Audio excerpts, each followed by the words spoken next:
Why Greenland matters to the world. US ambitions, Denmark's reaction, and global consequences.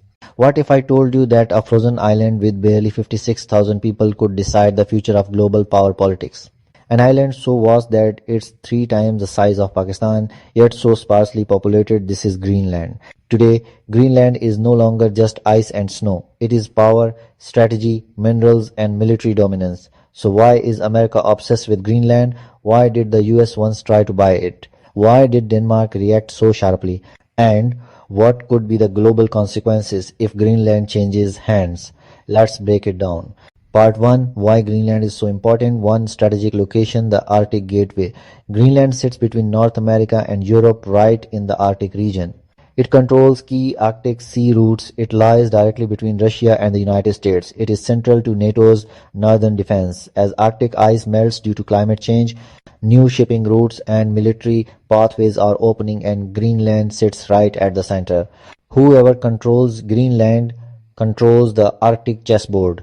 1. Military importance. US eyes on Greenland. The US already operates the Thule space base in Greenland. Early warning system for intercontinental ballistic missiles, critical for satellite tracking, part of America's missile defense shield. In a future conflict with Russia or China, Greenland becomes a frontline military asset.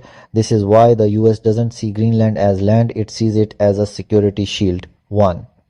Natural resources, the hidden treasure. Under Greenland's ice lie enormous resources, rare earth elements used in missiles, EVs, smartphones, uranium, oil, and natural gas. Strategic minerals critical for green technology. China currently dominates rare earth supply chains. The US wants Greenland to break China's monopoly. So Greenland is not frozen, it is economically explosive. Part 2. Why America wants Greenland. The idea isn't new. The US tried to buy Greenland in 1867, again in 1946, and famously in 2019 when Donald Trump openly proposed buying it. Why? Because for America, Greenland equals national security, Greenland equals economic independence, Greenland equals Arctic dominance. From Washington's perspective, Greenland in friendly or American hands is better than it drifting toward China or Russia.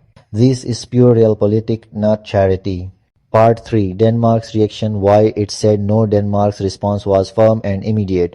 Greenland is not for sale. Why such a strong reaction? 1. Sovereignty and national pride. Greenland is an autonomous territory within the Kingdom of Denmark. Selling it would undermine Danish sovereignty, create a dangerous precedent, signal weakness to other global powers. For Denmark, this was about respect, not money. R. Greenlanders' rights. Denmark emphasized Greenland belongs to Greenlanders. Any decision must come from local democratic will. Colonial-era decisions are no longer acceptable. Denmark framed itself as a protector, not an owner. 3.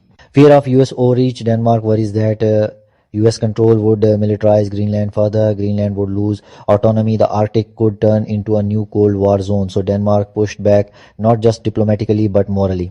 Part 4. Consequences. What if Greenland becomes a battlefield? 1.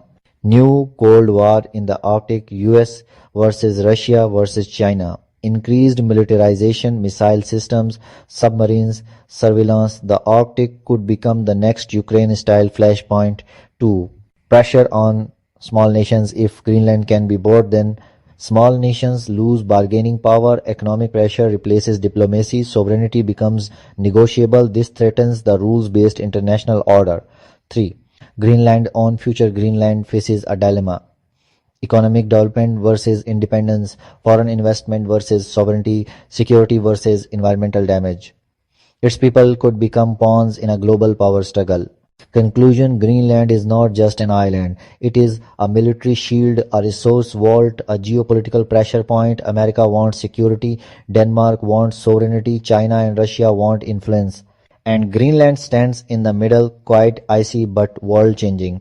The question is not if Greenland will shape global politics, but who will shape Greenland. In the 21st century, wars are not always fought with tanks. Sometimes they begin with maps, minerals, and melting ice.